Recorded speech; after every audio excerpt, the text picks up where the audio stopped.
Life in India, a beautiful chaos. Being born in India is like winning a lottery for chaos. Welcome to the land where traffic is a sport and getting from point A to point B is more of a philosophical question than a practical goal. You'll spend your entire life trying to navigate roads that make you question your survival instincts. At the intersection of why do we even have traffic rules? And please God, don't let that cow decide to cross the road right now. You'll have a front row seat to the real-life demolition derby that is Indian traffic. Now let's talk about family. Being Indian means you're not just part of your immediate family.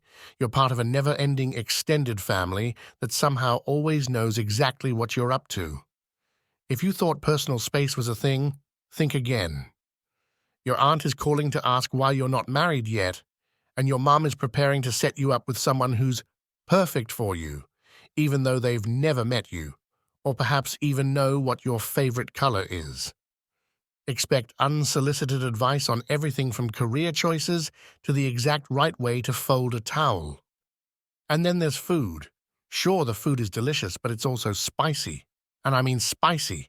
You'll end up with a mouth on fire every time you eat, but hey, it's a rite of passage.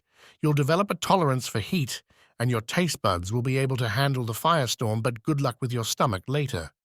Your digestive system will basically give you a performance review after every meal. Spicy? Check. Greasy? Check. A never-ending supply of food that makes you question why you haven't gained 10 kilos in the last hour? Absolutely. Oh, and let's not forget the unpredictable electricity. In India, power outages are basically a surprise feature. Just when you think you're about to get something done, bam! The electricity disappears, and you're left sweating in the dark with only your prayers to guide you. And then there's the heat. You'll understand the term heat wave like no one else. The sun seems to have it out for you, and if it's not trying to bake you alive, it's sending waves of sweat through your body like you're in the world's worst sauna. You might live in a place that's so humid you can practically wring out the air. But hey, that's just part of the lifestyle. Let's not forget the pollution. In many parts of India, you can't quite remember what the sky looks like because the smog's blocking it out. The air smells like a BBQ in one place, exhaust fumes in another, and a never-ending cloud of dust floating through every street. You'll walk through it, cough through it, and breathe it in like it's a part of your daily life, except it's not part of a wellness program. The political landscape? A constant roller coaster.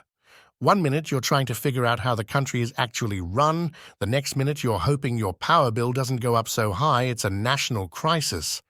The debates are loud, the policies confusing, and the leaders, let's just say, are the equivalent of a reality TV show that never stops airing.